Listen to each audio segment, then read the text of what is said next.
송영길 당대표의 속개 선언으로 더불어민주당 제10차 최고위원회의의 회의를 속개하겠습니다.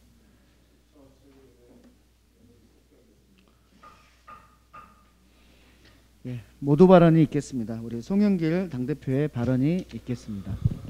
네, 오늘은 구의역 스크린도어 참사가 일어난 지 5주기가 되는 날입니다. 2인 1조 작업 원칙을 지키지 않는 명백한 인재로서 우리 젊은 청년 김군의 사망한 사건이 너무 우리 국민들의 가슴을 아프게 했습니다. 다시는 내 아들 같은 죽음이 없기를 바란다고 했지만 2018년도에는 또 화력발전소에서 우리 김영균 씨 어머니의 말씀을 또 들어야 됐고, 이번에는 평택에서 또 이선호 씨 이선호 군의 아버님으로부터 더 이상 죽이지 말아라 이런 말씀을 아프게 들어야 됐습니다. 가슴 깊게 위로를 보내고 책임을 느낍니다. 저희 최고위원회는 평택항에서 현장 최고위원을 열어서 우리 김영배 최고위원님을 이 TF 단장으로 임명하고 이에 대한 대책을 계속 수립해 가고 노력을 해가고 있다는 말씀을 드리겠습니다. 지난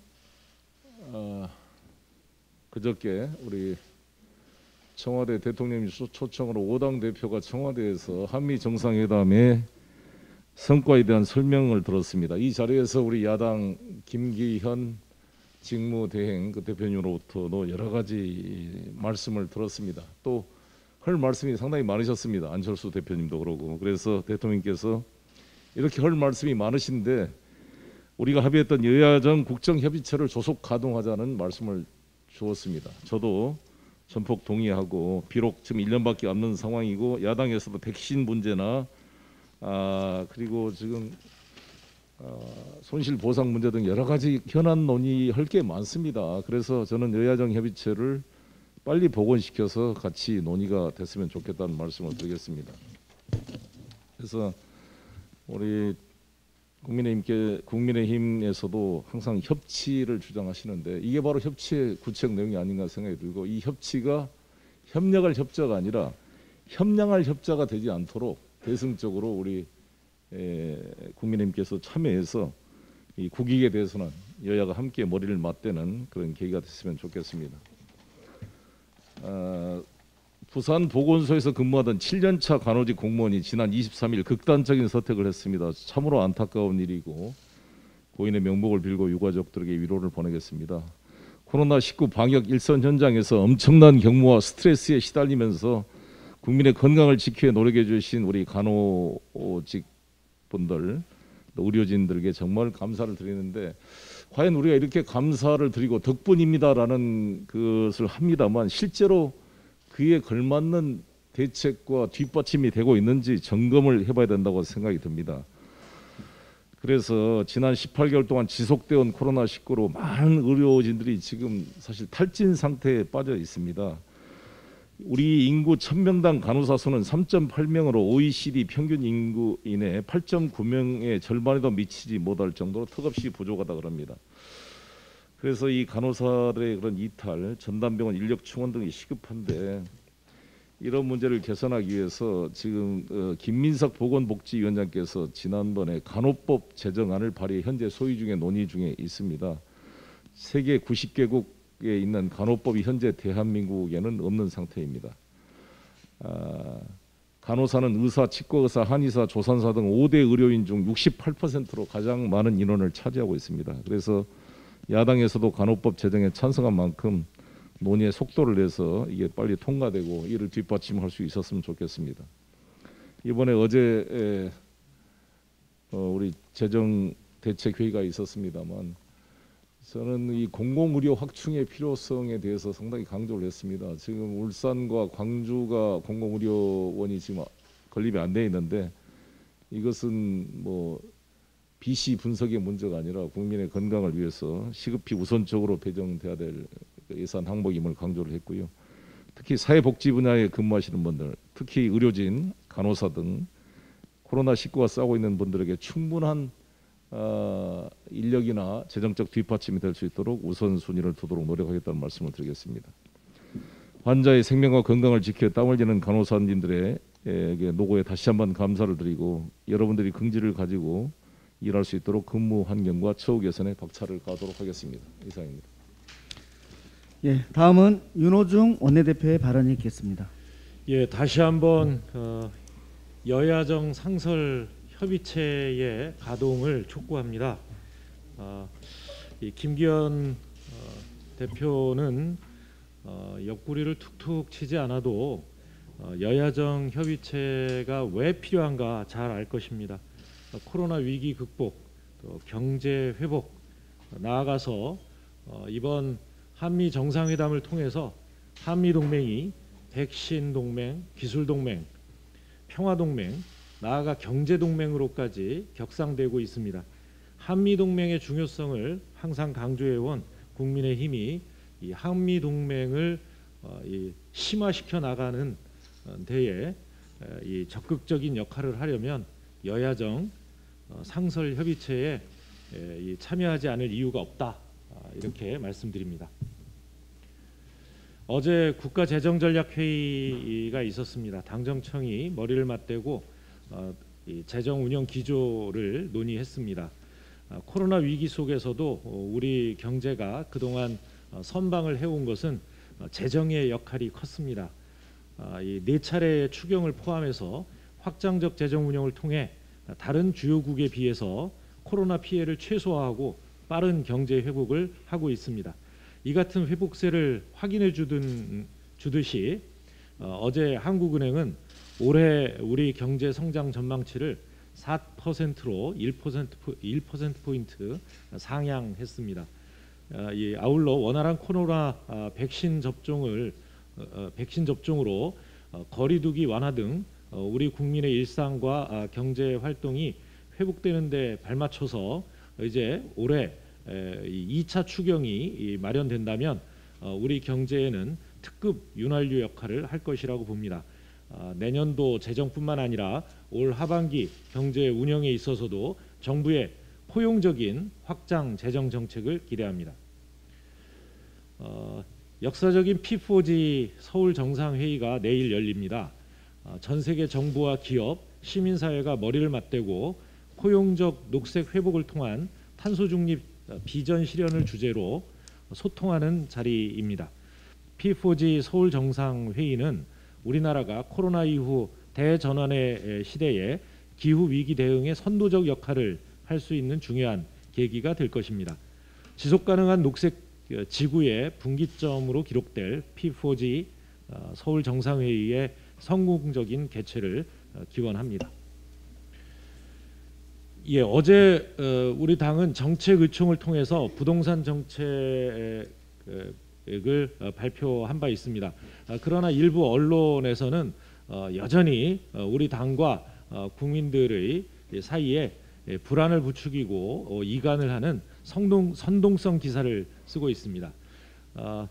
우선 그동안 민간 임대주택의 공급과 임대 시장 안정을 위한 정부의 주택 정책에 협조해 오신 임대사업자 여러분께 감사의 말씀을 드립니다. 또 아울러서 어제 임대사업자 제도의 변경 결정으로 혼란스러워하실 임대사업자와 또 해당 세입자 여러분께는 송구스러운 말씀을 드리지 않을 수 없습니다. 그러나 이 제도 개선의 취지를 일부 왜곡하는 보도에 대해서는 사실을 알려드리지 않을 수 없습니다. 먼저 어제 임대사업자 제도의 변경으로 매입 임대사업자에 대한 양도세 감면 혜택이 당장 완전히 사라지는 것으로 이렇게 보도가 되고 있습니다. 나아가서 임대사업자 등록 제도 자체가 폐지된 걸로 이렇게 보도하는 언론도 있습니다. 그러나 60세 이상, 세 채 이하, 연소득 3천만 원 미만의 생계형 임대사업자에 대한 이 세금 감면 혜택은 여전히 유지되고 있습니다. 또 기왕에 임대 등록이 말소됐으나 세금 혜택을 유지하고 있는 40여만 채에 대해서만 제도 시행 후 6개월 내에 매각 시까지 혜택을 유지하겠다는 것입니다. 그리고 현재 임대 등록과 임대차 계약을 존중해서 현재 이 계약 기간이 종료돼서 등록 말소될 때까지는 이 일몰 조치가 점진적으로 적용되는 것이지 지금 당장 적용되는 것이 아니다라는 것을 말씀드립니다. 또 그 임대 사업자들을 부당한 특혜 사업자로 우리 당이 보고 있는 것처럼 보도되고 있습니다.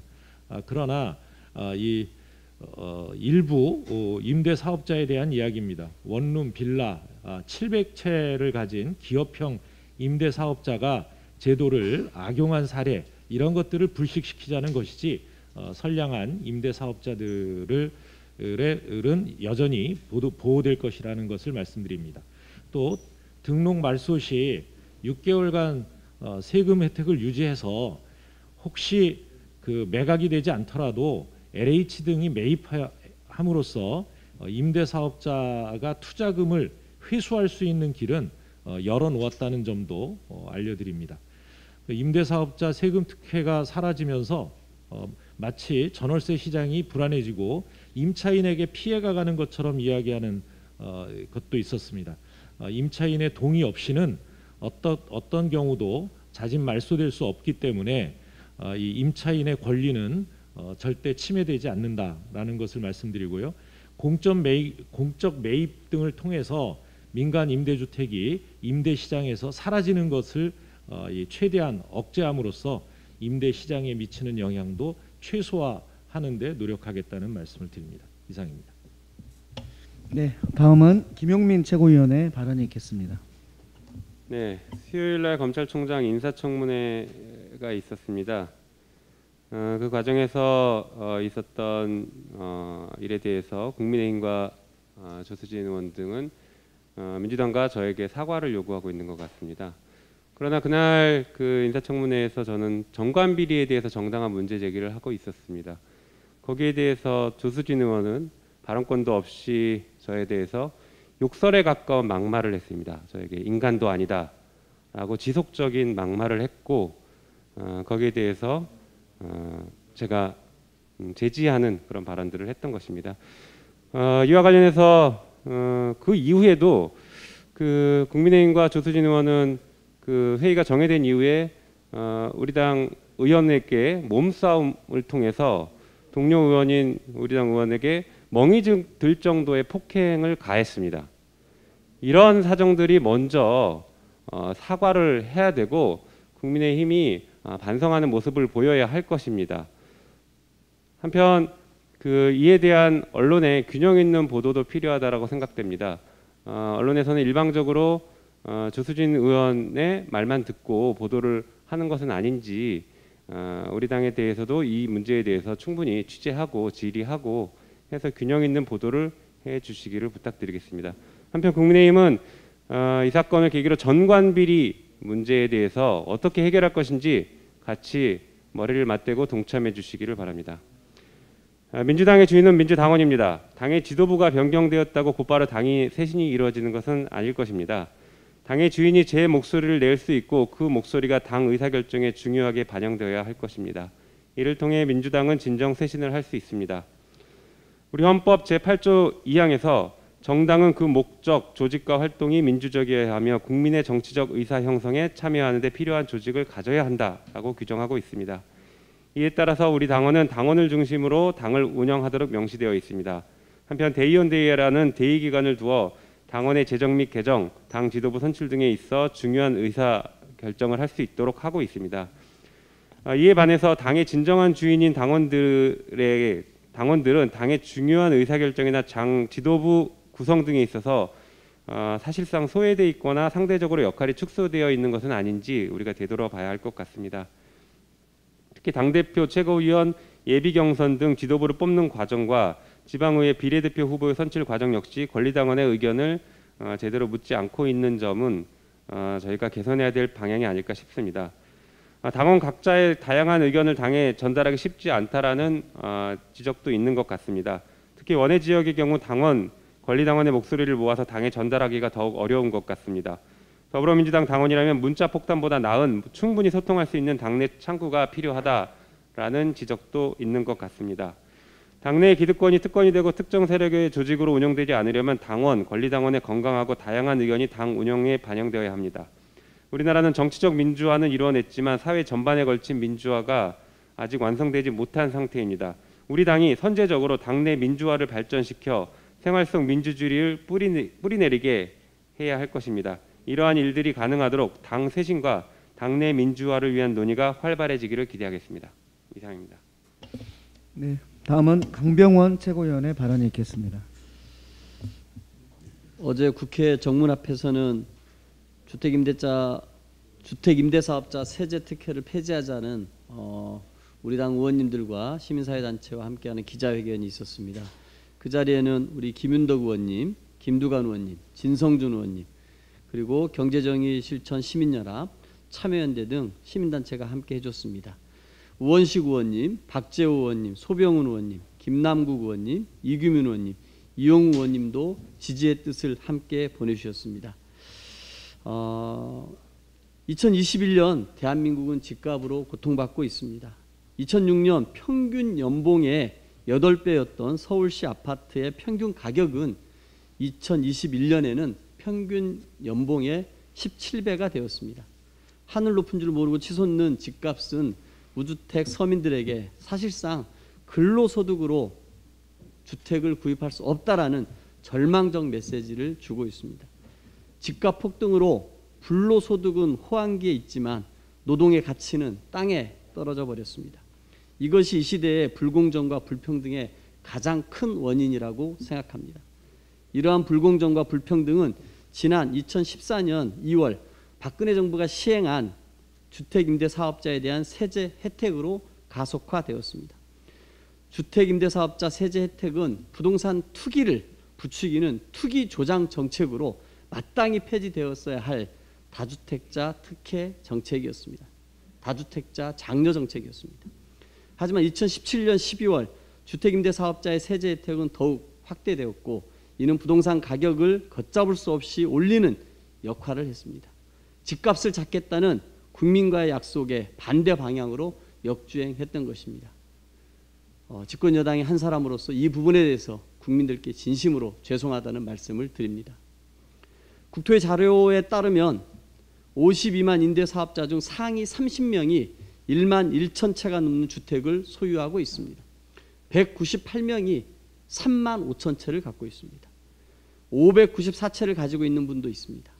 임대 기간을 거치면서 집값은 오르는데 지방세, 소득세, 종부세, 취득세 감면 혜택을 받아 세금은 거의 없습니다. 임대 기간이 끝나고 주택을 팔 때는 양도소득세도 깎아줍니다. 소득이 있는데 세금은 없는 것입니다. 원칙이 무너진 것입니다.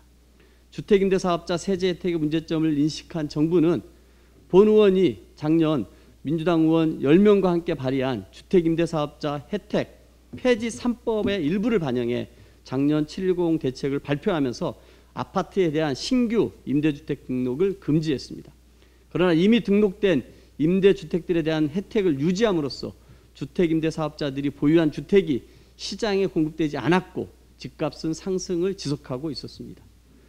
올해 2월 17일에는 민간 건설 임대사업자들에게 종부세 혜택을 확대하는 종부세법 시행령의 개정으로 집값 정상화에 역행하는 정책을 시행했습니다. 주택 공급의 가장 빠르고 효과적인 방법은 다주택자들의 주택을 시장에 매물로 내놓게 하는 것입니다. 주택임대사업자에 대한 세제 혜택을 전면 폐지하고 종부세를 비롯한 보유세의 실효성을 높이면 다주택자의 주택이 대거 시장에 나올 것입니다. 우리는 집값 상승과 LH 사태를 계기로 우리 사회 뿌리 깊은 부동산 민낯을 다시 한번 확인했습니다. 주택 소유의 불균형과 이로 인한 부의 불평등은 서민들과 2030 세대에게 내 집 마련의 꿈을 꾸지 못하는 절망에 빠뜨렸습니다.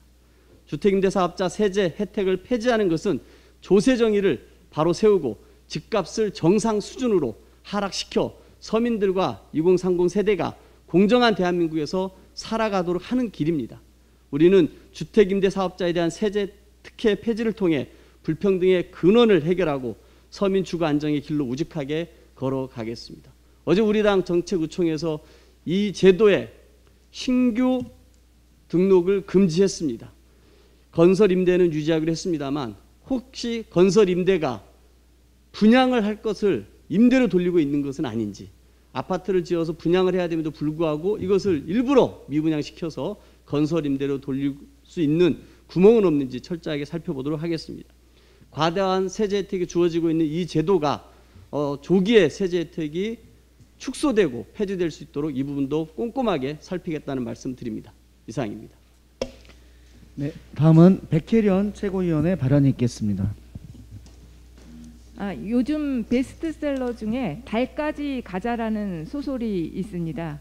흑수저 여성 청년 3인의 코인 열차 탑승기라는 설명이 뒤따릅니다. 여기서 달이란 그러니까 투자자들 사이에서 급등을 뜻하는 은어입니다. 경제신문의 경제란을 보면 언제나 가상화폐에 대한 기사가 끊이지 않습니다.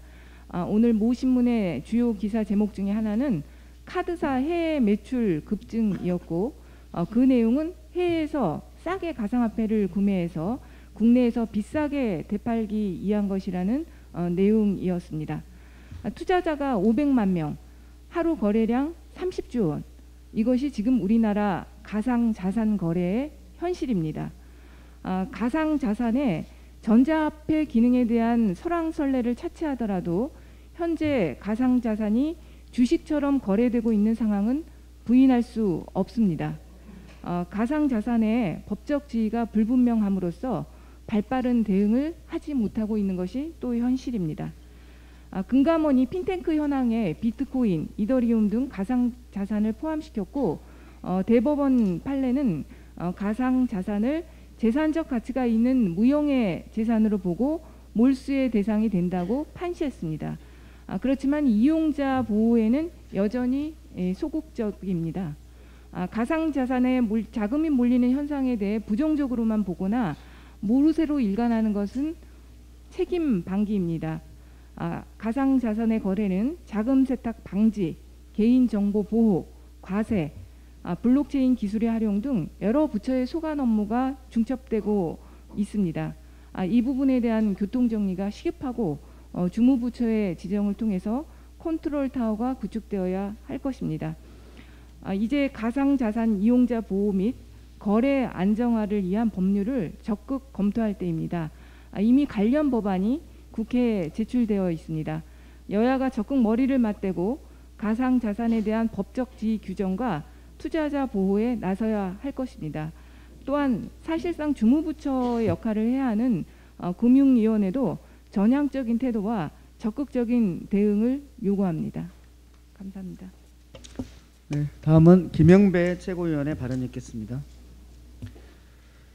김호수 검찰총장 인사청문회가 야당의 구태의연한 트집에 막혀 파행을 빚고 있습니다.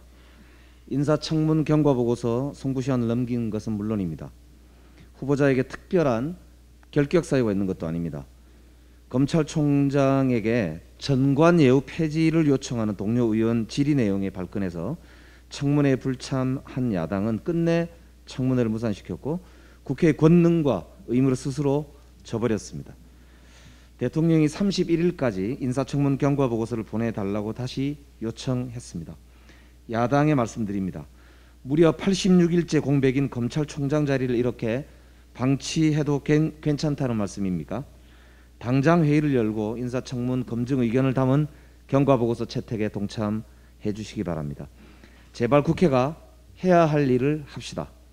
그것이 코로나19 국난 극복을 위해서는 국민의 시름을 아주 조금이라도 덜어드리는 길이 될 것입니다.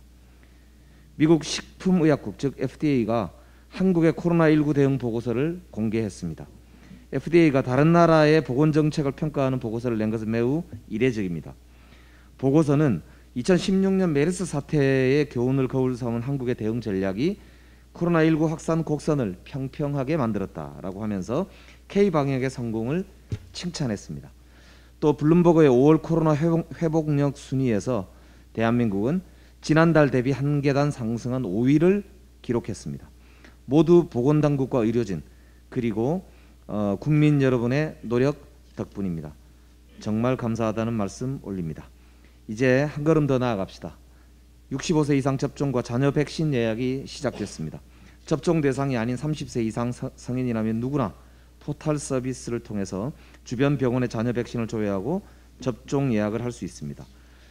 백신 접종은 나와 우리 이웃의 안전을 위한 가장 확실한 방법입니다.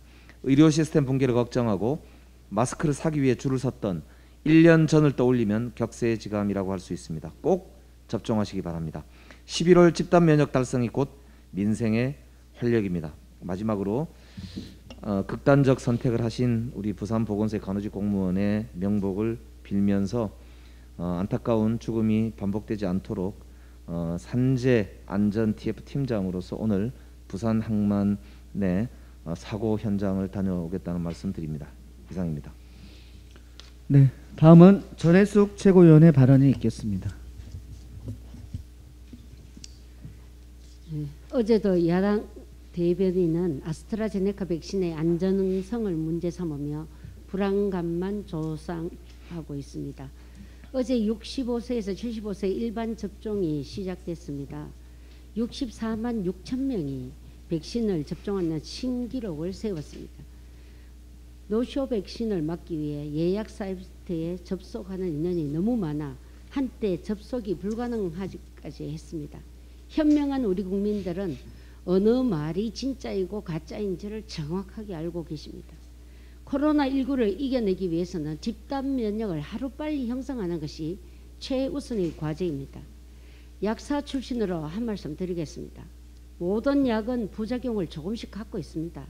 그러나 치료 효과가 부작용보다 더 필요하기 때문에 부작용을 감수하고 허가를 내어주는 것입니다. 국민들도 부작용을 알고 약을 복용하는 것입니다. 그것이 약을 허가받아 출시된 후 부작용을 모니터링해서 그 부작용과 관련된 질병이 있는 사람은 주의해서 복용하라고 알려주는 것입니다. 백신도 3상 이후 허가를 내어주는 것이 맞지만 그 1년의 기간을 지나고 나면 코로나 팬데믹은 어떻게 되겠습니까? 그래서 팬데믹 상황에서 집단 면역 형성이 더 우선하기 때문에 조건부 허가를 내어 부작용을 감수하고 백신 접종을 권유하고 있는 것입니다. 그에 따른 부작용도 정부가 모니터링하고 연구하고 있는 것입니다. 이제 백신 정쟁, 백신 정치 그만하고 백신 접종률을 높이기 위해 함께 노력합시다. 올바른 정보 제공하고 인센티브 도입 함께 논의합시다. 집단 면역 형성만이 대한민국을 살리는 길입니다. 더불어민주당 소속 만 60세 이상 국회의원 48명은 국민들께서 보다 안심하고 백신을 접종할 수 있도록 하기 위해 아스트라제네카 백신을 사전 예약에 맞는 캠페인을 시작했습니다. 사전 예약 대상이 아닌 의원님들은 개별적으로 자녀 백신 접종에 동참하기로 했습니다. 국민들께서 안심하고 백신을 접종할 수 있도록 하는 노력을 함께하는 것이 애국입니다. 국민 여러분, 백신 접종에서 집단 면역하는 것이 바로 코로나 영웅이 되는 길입니다. 감사합니다. 네, 이상 모두 발언을 마치고 회의를 비공